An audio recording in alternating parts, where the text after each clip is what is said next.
In today's world, millions of people use dating apps to find love, friendship, or just someone to share a drink with. It seems harmless enough. Look at some photos, read a bio, maybe exchange a few messages. But what happens when the person behind that perfect profile isn't who they claim to be?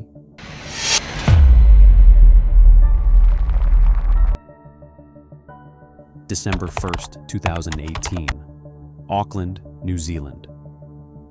A 22-year-old British backpacker named Grace Millane was about to find out the terrifying answer to that question. She thought she was meeting someone for a casual date.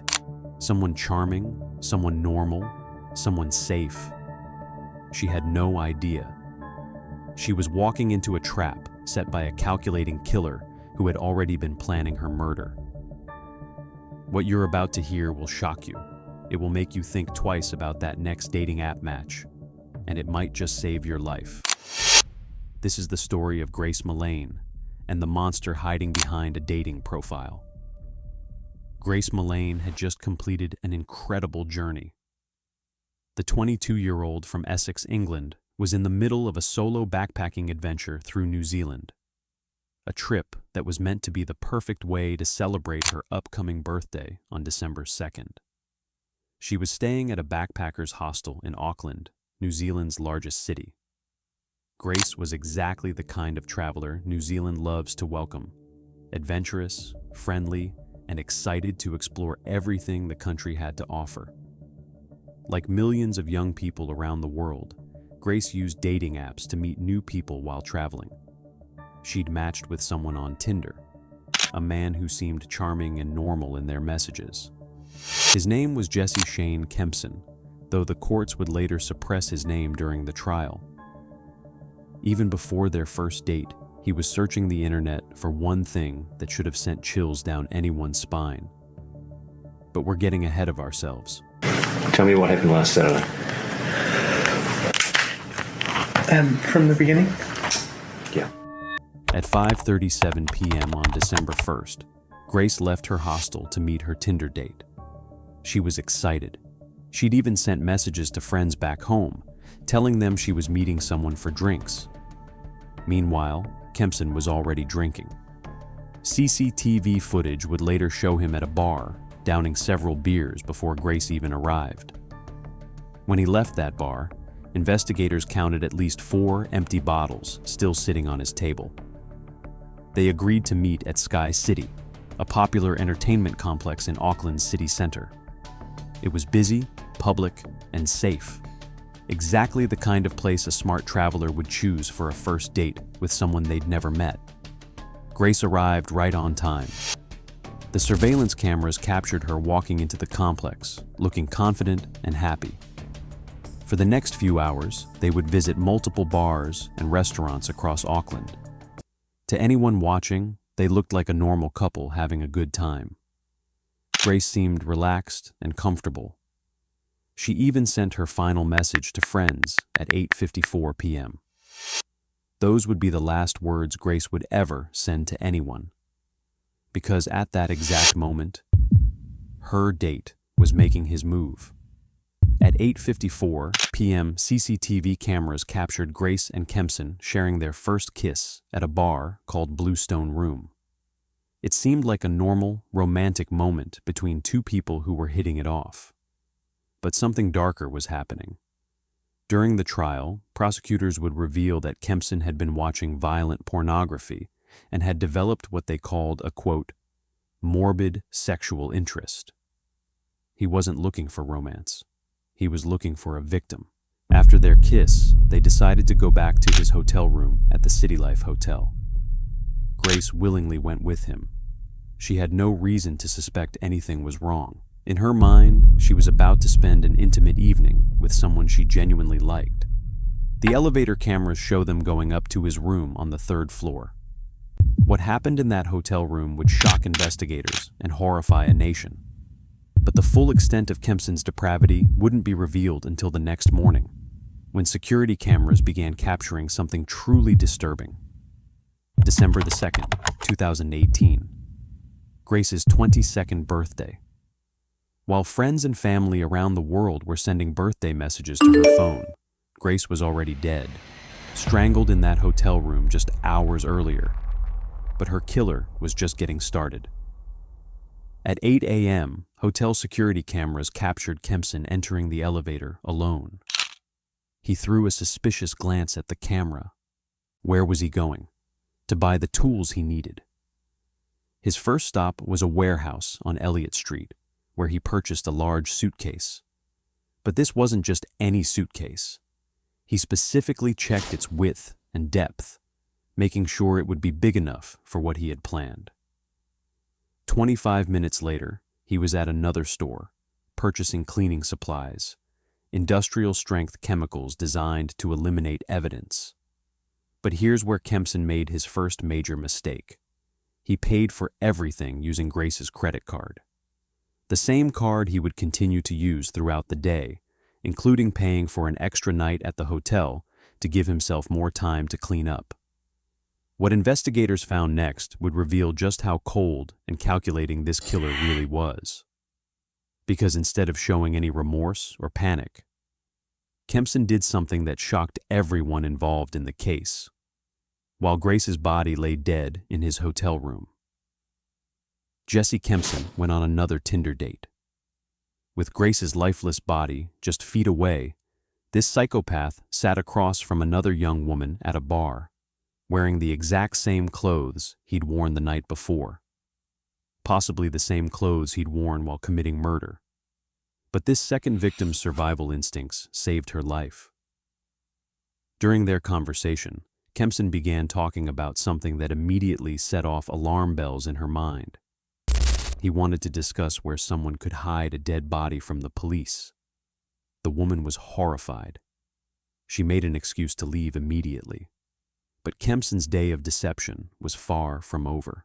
He still had a body to dispose of, and he was going to use every trick he could think of to cover his tracks. At 8:56 p.m. on December the 2nd, security cameras captured Kempson returning to the hotel with a carpet cleaner. He'd rented it from a local store, and he spent hours trying to remove every trace of Grace's blood from his room. But cleaning wasn't enough. At 9:26 p.m., cameras show him wheeling a luggage trolley into the elevator. The suitcase he'd bought that morning was now so heavy he couldn't carry it, because Grace's body was stuffed inside.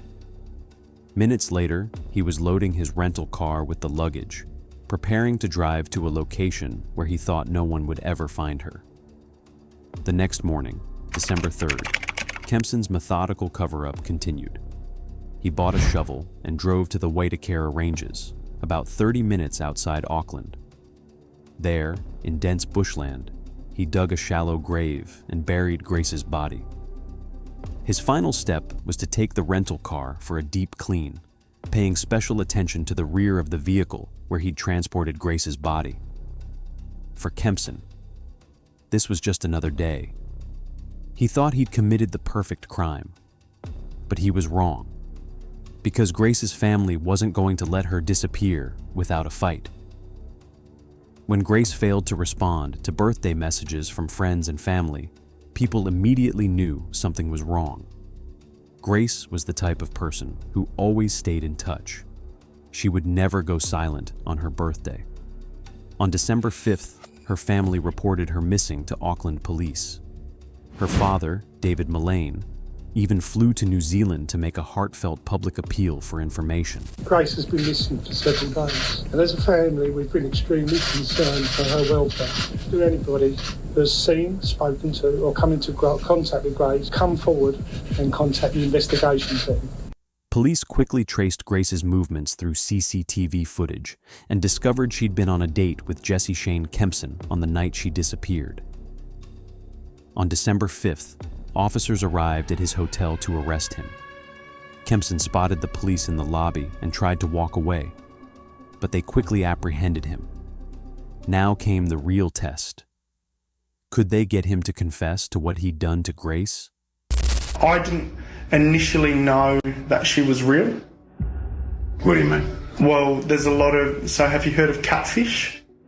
No. So catfishing is where someone uses your profile or uses your photos and pretends to be you and then meets and you're a completely different person. Right. And it's on Tinder, it's all about the way you look. And so if they use more endearing photos, you're more likely to swipe for them. Okay. Yeah. How does meeting in a public place sort of protect you from meeting someone who's not as good looking as... Well, there's security there. So if she wasn't who she said she was, at least in my mind... In the interrogation room, Kempson tried to lie his way out of trouble, but police had something he didn't know about. Hours of crystal-clear surveillance footage showing his every move. But as police confronted him with evidence from the surveillance cameras, his lies began to unravel. Better or not yet, she may be alive and well. Okay. But she might also be dead. Okay? And it could be that you've done it.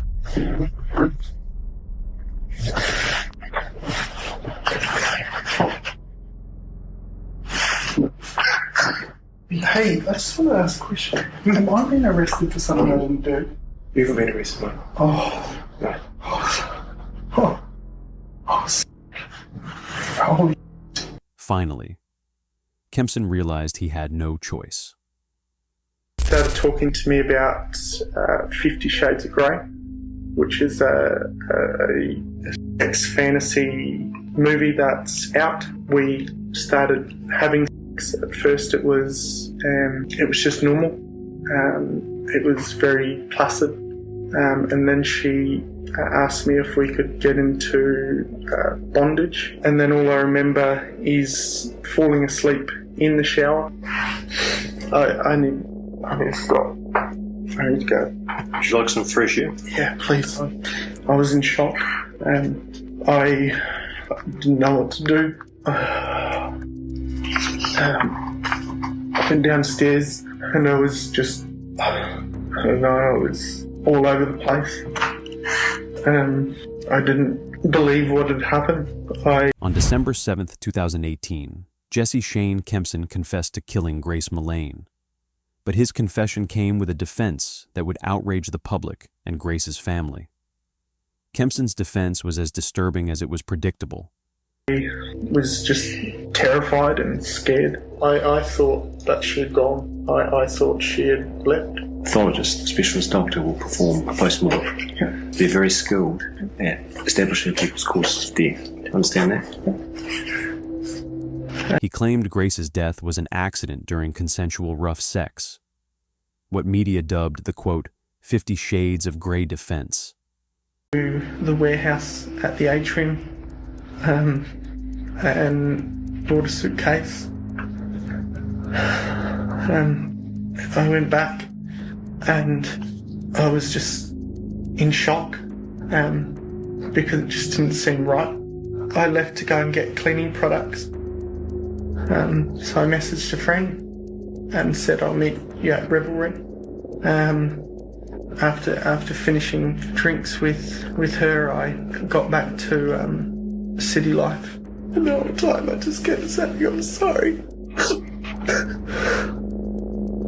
And then I went downstairs and I grabbed the porter thing and I put the suitcase on top of the porter thing. I drove the hire car into Wilson's car park and parked it. I woke up the next day at about 5 a.m. and drove the car out to Cumu. At first I had picked up a shovel from ITM at Cumu. I ended up driving towards the Waitakaris. I went into the bush, I dug a hole, I went and got the suitcase and I covered the hole and then I drove. Where is her possessions? I threw them in the rubbish. Whereabouts? Albert Park, rubbish. Right, so what items of her property have been disposed of in Albert Park? Everything. All of her clothing? Everything that was in the room. Whereabouts did you clean the car? The outside of the car? I think it was in Henderson. I don't know West very well. Okay. And what did you use to clean the car? water blaster thing from a car cleaning place. Did she have any injuries? Not that I can remember. I was just panicking. Did you inflict any injuries on her that caused her to die? No. Did you kill Grace Millane? Okay. And you're under arrest for the murder of Grace Millane on or about the 2nd of December. Okay. You understand? Yep. But prosecutors painted a very different picture.